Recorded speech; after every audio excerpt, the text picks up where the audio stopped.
Okay, so yasa by the give us for us say one also say the Boka Tiffany 7 the Bromaka just can give us pay na enroll and Sunday can us give us cold capsules to o coffee to be at cafe oh yeah Bema Cocoa house sisi you can say amama nso di onya wo sisi mo nso a give us cold capsules be here give us power capsules e mountain castle Bema mu and afi give us herbal mixture so malaria jaundice typhoid A2 ase precope ediama friend 0543 222 470 and 050 685135. Now, anyone in the answer. So, happy birthday and comma a rapti Kofi Ado Saint Oyeri SNA Wawoda. Happy birthday to you. Sounds on a DSP Kodia. Mesro say open FedEx and I say the FedEx and a EMS and a DHL. FedEx. FedEx. DSP so no man de buy no. Imo do ye. A kilos into the antimia. I'm Michelle Michael. I know what to talk, mammy. All right, so DSP could be a brand of perfume. So one cry, what die Canada. Okay. Well, so mamma, mess or medicine perfume. Extra large and a double X. Was it? Also, indeed, themselves. Patogana for you, pay attention, Munti. Kolebu hikes fees. The Kolebu Teaching Hospital has, per the approval of Parliament, increased the fees and charges for healthcare services rendered at the health facility. The upward revision of fees by the hospital, which affects over 600 fees and charges, took effect from June 1, 2015. This means that all patients who visit the health facility will have to pay more than they usually pay for the healthcare services. Patients who, for instance, visit the outpatients department of the hospital will now have to pay 21 Ghana cedi instead of the previous 18 Ghana cedi for a folder to see the doctor. Say idea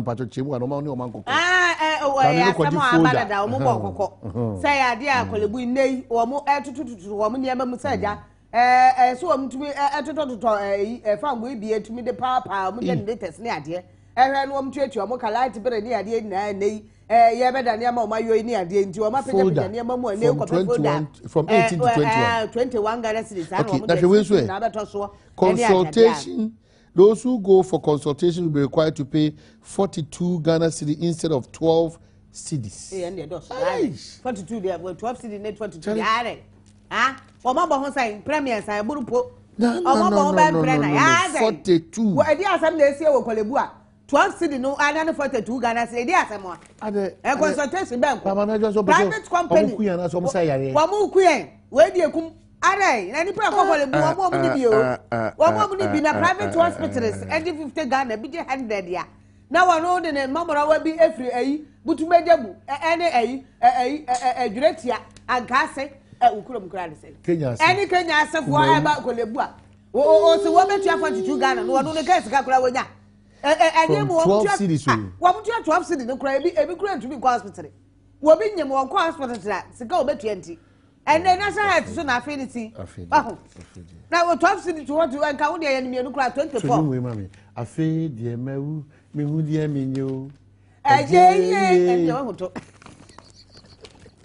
Daily Guide. MPP blast Ayariga and acid suspect grabbed live patron for Zongo Chiefs. And the big one, 33 drivers arrested over strike. Nana sir. Oh. Ya chini pedi ya sami ya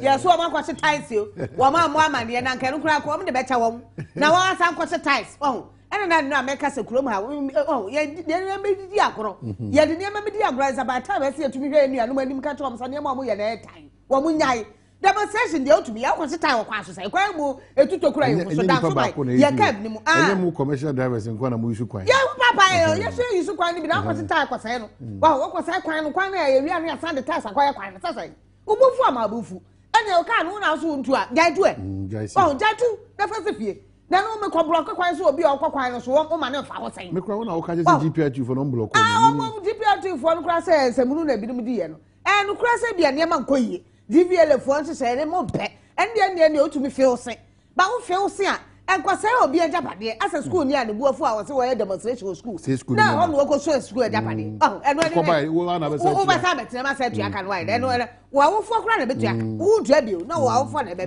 so enti we no wo nka ho asam ye papa ena anya obi a na so okopa cha wo pesa ye ya na ye didi etire ni ye pacha ni ade Yenda says soon a bino near my mind to me. As I did, you're quite near Tiasan. You're quite near Tiasan. Anything. Eh? May to also a number de quite a house. I guess yes, you're going to see already. And you will do one was something corona and another was another. That old man. Me old man pancake. Yes, what do one was saying some of my PS mum communicators. Mama and Crawford make us have me and me am a camasem. Eh, Indiana, shake. Now, so about education, free education. Want to know we take one or two free education, and then a chance to bet me. Yes, what wrote a sad and before sir. Now, to whoa, joker like you, whoa. Quacasa about whoa. Ah, yes, so much can be at the papa. No, yeah, no, to buy. Okay. I have a PS in a. CP before so me can presidential. We dey your money abre. We dey your money abre na nim dey o mefa presidential candidate. Yes, Mahama Edward Mahama Croix Samba. Asa yalga so sa wo pe. The CPP ayi so ni pa only ba so. CPP wonye what dey say? Indum. Dabi ayi what dey say papa ya na futi so dey. Oh. Dey we ya. One was say nice man. I find my yaw Kasakame. What the Namon Kaya, the other one. Well, good day, good day, good day, good day, I want to cry. You had not quite so yes, you know, Papa. Oh, Papa Yankai Dinayemko.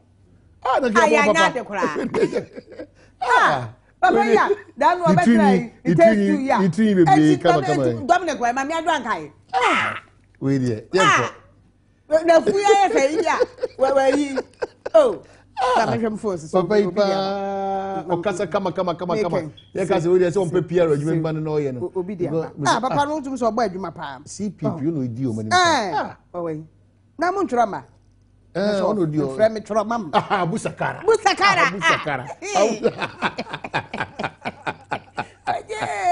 you know when Kalana go school by baby say cafe so no I want some that idea to do one so on say well very fine mind yeah no let me dey any mu yi abusakara mama dia I asked for yi apa is see ache ba kwaka ho good apostle for ache ba kwaka ho baba ko no mo so spend so na dim kwalo what the ho ka wura mo so hwe na ya dia ba mo afa dia metudwa okay the Ghanaian Times 33 drivers arrested in demo against DVLA directives and man robs shopping mall to pay wife's medical. Come the yard.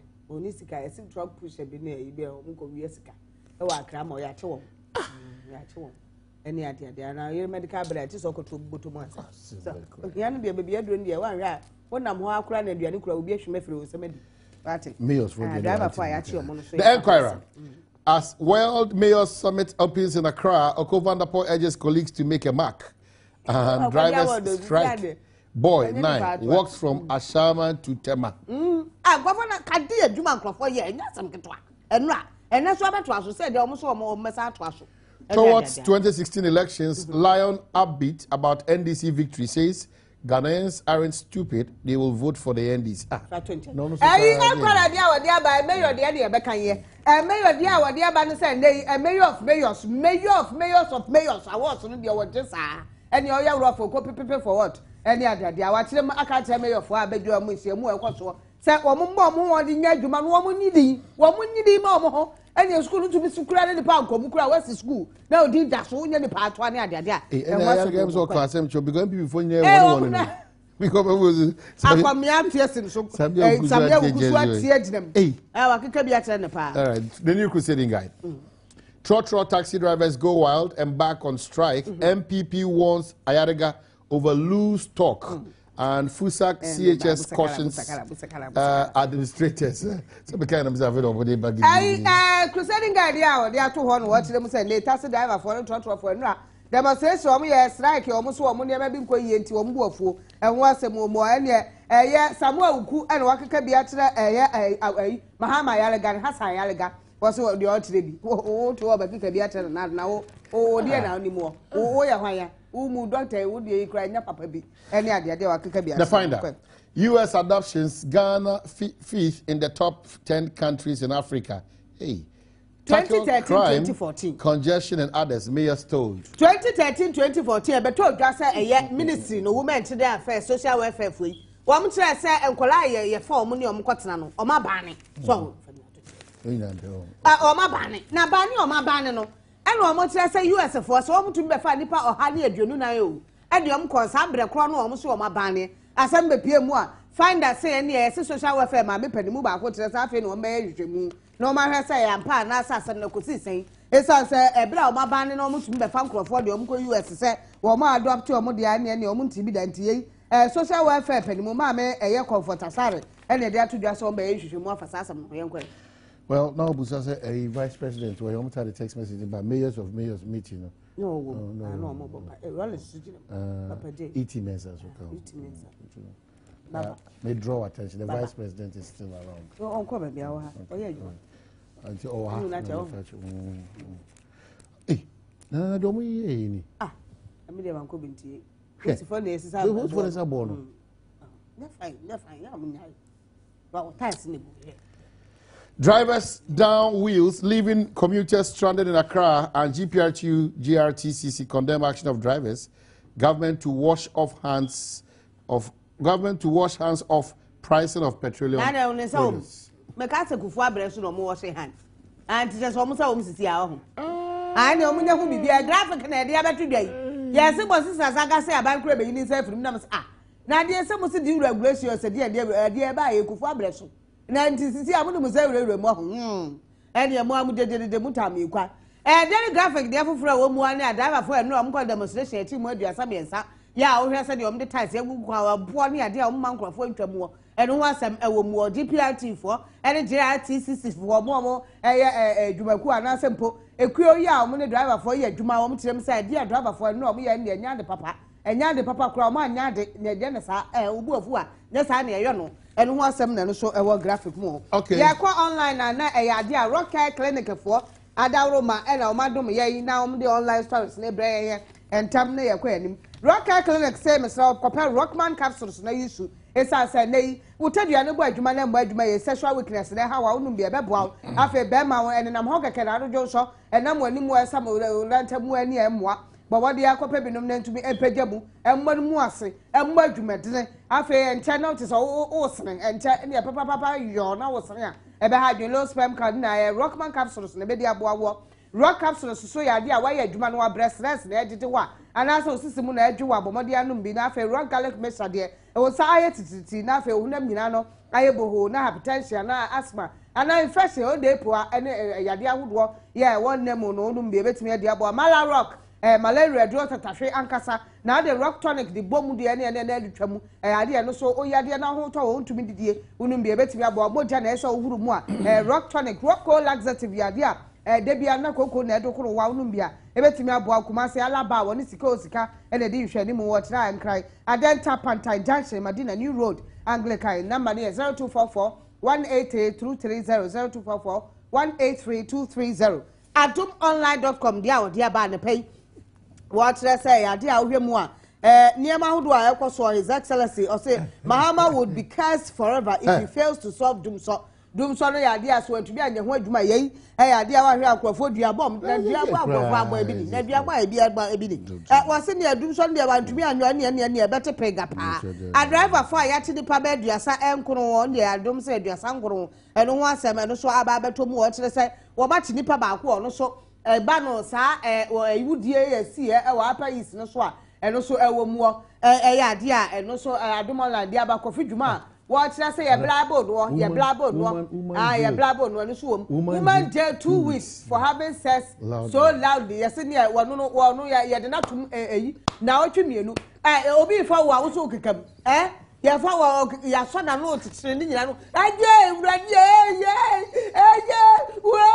wo kekam just what disturbing public peace and ya de na tum na otwemienu Ghana ha ka beto pega afa e ko my join online wono so dia na pe watabiri dia begu myjoyonline.com and .com for me my joy and adomonline.com ya ko or say we are not kids Ghana Medical Association no mo bu afonu won so omunya kwala o and yes a condition of science so man to be anya amomo adwuma no ko mbedai yes e bi ko strike o mu jai adwuma no resignation won be jai adwuma no man panyifo akwa ye doctor amana ye won so condition of service ekum nipa wo se no nte so mo ko pesika o condition of service en kum nipa enti wo nhwem no wo nyama omo afa e ukwa entertainment ya my draw online wodi abetu dwa wa chese movie production was bad business so Kesafo eno wo ka say was movie production no sika bi enim nei eka eno wo mo kwaku ate na hu no hoda obo asefo meni amini no kwaku ate also a momo almost what that hodo o fi wa yeah kwaku ate aya almost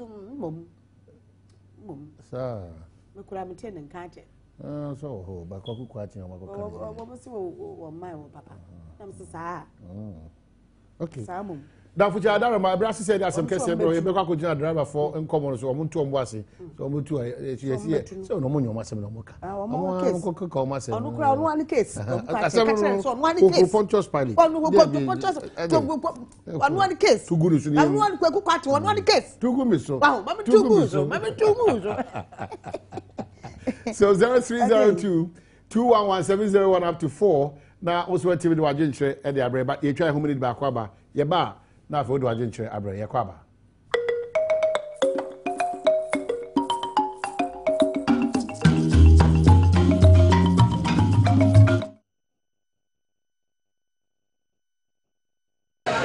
nobody go university and come and drive escalator. No one. If you want they make you show me.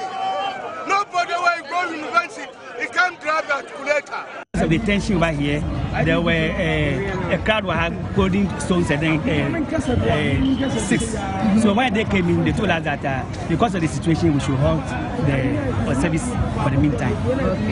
Okay. Naturally, nobody has been asking us the question. It's only the drivers, the GPRT drivers are rushing us, stopping us to load our buses. They don't. When we load the bus, they make sure they stop the buses on the way and they drop all the passengers. Through the roundabout, the traffic extended beyond Michelle Camp, and it was virtually at a standstill. So when we came in here, apart from trying to keep these people within the yard so that they don't get into town, we also wanted to make sure that other people move about freely. If you want to demonstrate, you don't want to work, you don't stop other people from working. We have told them emphatically that this is an unlawful demonstration because they have not notified police. We are not in a lawless country. There are laws governing all these things. If you want to demonstrate, the law states that you notify the police, at least you give us 5 days notice. That is to make sure that we put the necessary arrangements into place. This deployment was done as an emergency, but it should not be so. We have told their leadership to tell them that if they continue with this kind of thing, if anybody does anything wrong, you'll be arrested and prosecuted. And actually, our elders come out to voice out that they should allow them to load because they can never stop them to stop working. So I think there's no any problem because I saw many of our cars are done, Harbour, Secret, Carnation, Nungwa. They are loading, they are moving. So I think there's... Now that everybody is loading means you've called off the strike. Yes, now there's no any problem again. But have your issues been resolved? Yes, our others called this thing, DVLE, and they talk to them one-on-one. So I think everything will be solved. If you make a law of 195 regulations, so won't you go there and prepare? Even my brother, if you have a nice lady, won't you prepare your house before you take that lady there? You will prepare before you take that lady there. But if it was done, if the law went through in 2012 and we are in 2015, that's about 3 years down the line. Is that not enough preparation? In fact, this law is a deadly law which has been imposed on drivers for some people to get money out of it, and we are not going to accept it. It must be sent back to the parliament for amendment, proper amendment. Call all Ghanaians to sit down for us to make a proper law for the road traffic. What's wrong with this law? In fact, most of our roads are unmotorable. See the motorway. Is it a motorway? Look, you see, outskirts of Accra, from the main roads, all the roads are not good. for the DVLA to come out and tell me before I'll obtain a roadway this sticker, I have to pass on a computerized machine for the machine to pass me before they will give me a sticker. My friend, we must be serious in this country. You see, they didn't think of it before bringing that machine there. Telling me before I obtain driver's license, I have to go pass through some driving schools. What are the driving schools? Are they better than us? Are the driving school better than us? They are not better than us. And because of money, I should go out there to pay money to the driving school. It's not free to. So we are asking the government, even we the drivers in Ghana, since independence, what initiative or what benefit have we got from the government? You see? So what is going on? We will never go and sit in front of computer like we are educated. We will be in tie like you and then sit in the offices to work.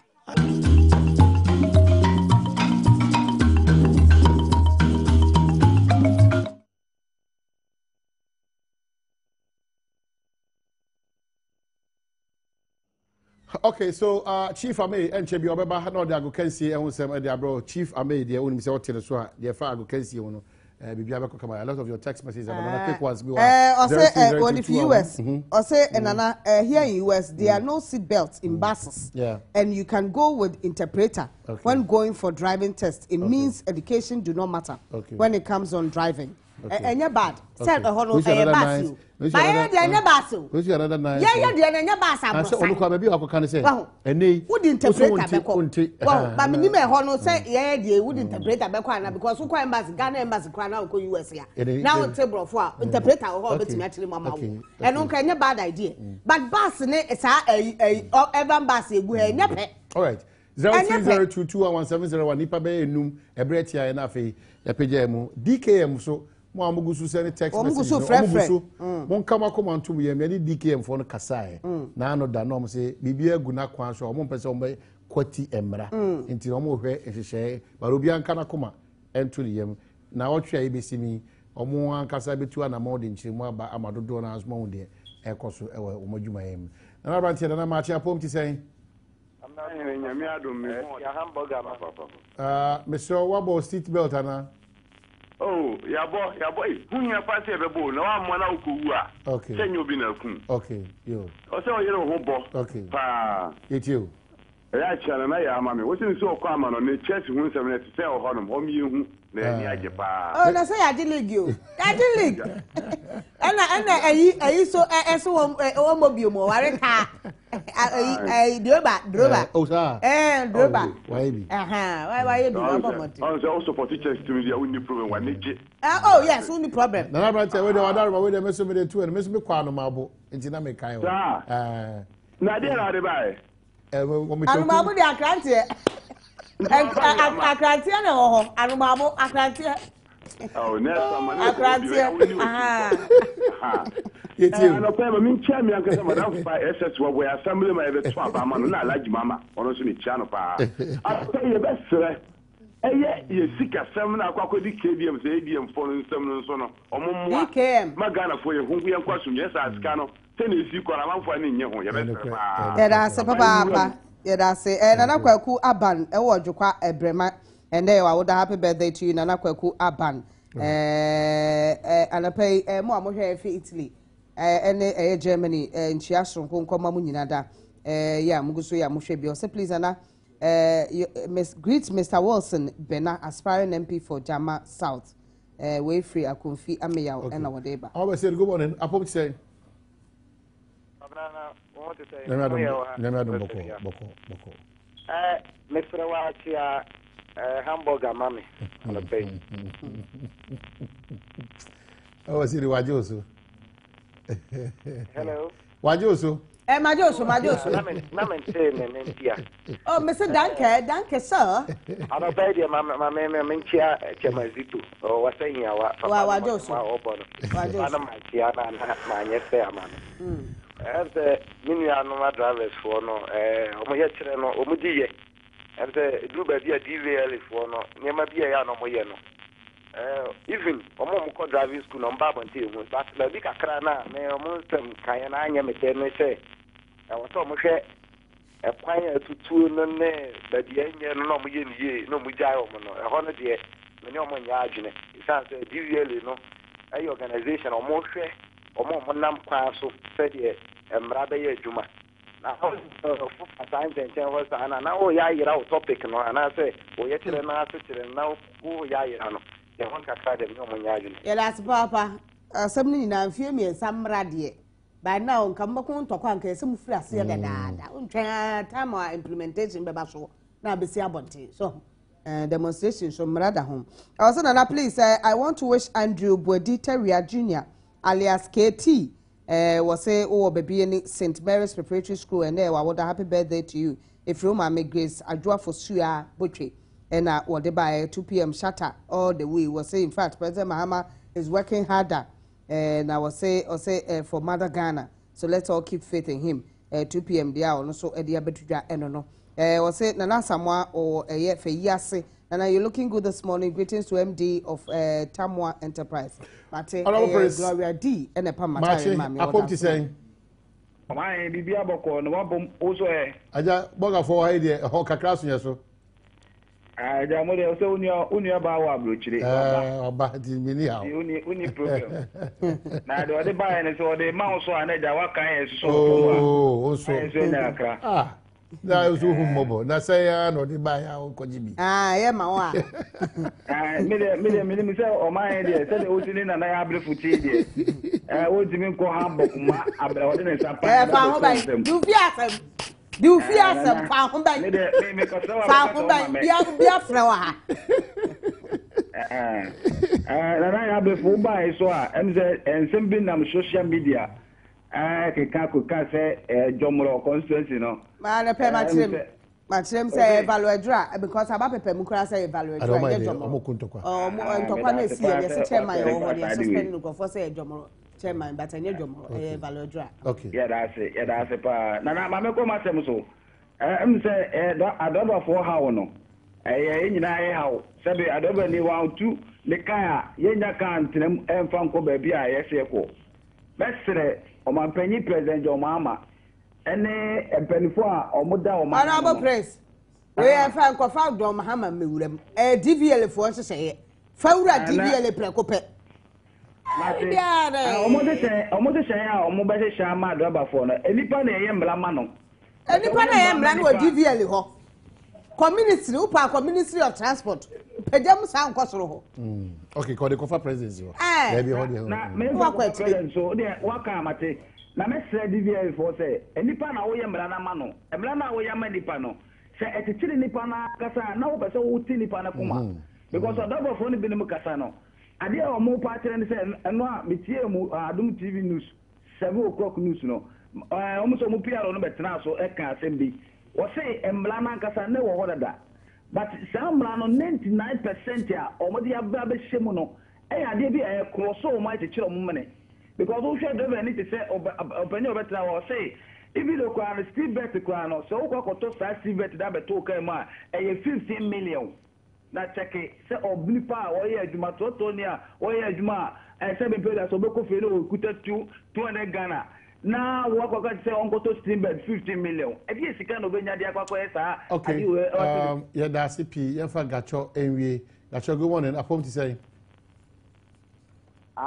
ama hene mejo so anoma aboboga ma yanka fante ka trampa to apom ti ben na pom ye no hu ye papa abo aja ya tempo anu de ne ya anwamu dada asem no me do wase ya nya nko e de betena sa me do wase me do wase anopa de wanya mama kwa de ma mi na abo kwati aka amasi central this no papa no bre no ho ate papa ba bi obi anopa mi tia no na mami ka DVL asem na kakra in fact Ghana ibabo kra ka se nipa na ho me da ba ye kre na asem mra bi wo na asem wa ya ya na de ba ye Nana ananya bia ko Hamburg no na trotro seatbelt woman. Enye trotro wo ho ye bus sakesie. Eye bus sakesie misra. Enye case, you see, enu nye case wafa. You me Adriana no kura ni da ho a se etumi papa mu ka. Obufu a obufu. Eye ho ye bus sakesie. Bus sakesie part se eye kufo bus ye odi ba ye bi kura so sesen sa. Ena de for me no so kura no. Se dia ho no te ye wo time driver no kura speed limit a obeko. Ukwabro so a ubetue sika omudi so ho de ade asema metre ye de enye basi o kago ka ene ya ba ye de be trotro so unti already no sakas no kra no enye ka ese ye makwan kra ma ne ye trotro de ye makwan enti seat belt no se wo driver ne wo seat belt ana na passenger ne wo pese obebo ne ho bai ana na passenger no wo pese obebo ne ho bai say passenger for kra so original I say passenger se na ese kra ye gala because wo tra VIP mo driver ababa to so hwe from mo nipa ewuo efa tokuram ebi fa tokuram ebi fa driving mirror mu ebi fa enya Asem kitwa all because there's no seat belt. All right, down for Jai herbal products. One other remark. Yo down for Jai betes, yo down for Jai mixture betes no sisi yo ya. We am Timothy and Edwa wo konfechi obi eto nka wakoma ebo periperi betes ne bebo kwaso ko so na mixture no so no odi poa edi unya na se ojo so te se twu yi pa ope mixture ne bi so bebo Accra hanum saying Nana Boacho, Kanshi Drug Lane in Kings Walk, or Kanshi Drug Lane, Kumasi Freddie Mensa, Kolinak, Takra the A Mensa Market Circle, Bogoso, Unique Herbs and more, Takwa Owase, Bibi Drufi, Oboase Smart Herbal, Sunyani Mosaic Pharmacy, and Greenlight Pharmacy. Fred Dr. Asnot and our Mama Ruby, L 020 7872155 and our 0246493230. Now, no one in the air and south. So, another remark, a Juada, a copy me fiada. Yeah, the Asem Kesee wrap up. Happy belated birthday come out say Boachi Isaac na o abofo we free Doris asare bedi akon eno de ba ye sorry so na chief okay chief ami I crado insuo no minim say egugu o ba bia wo so wo de a bankra ha de eto yi pa ka se fa yi ka sema insuo no eto yi pa enti e ho asem na twi ma se so mo da so gan teachers enti mo amo che local dialects na mamprusi kusasi frafra bere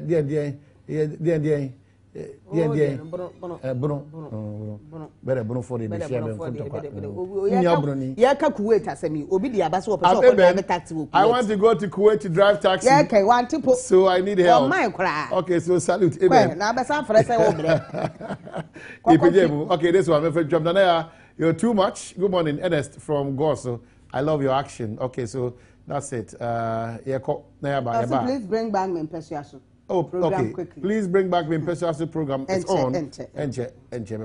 Brain cracking. Okay. Brain cracking. Go out there working. Oh, we're so not.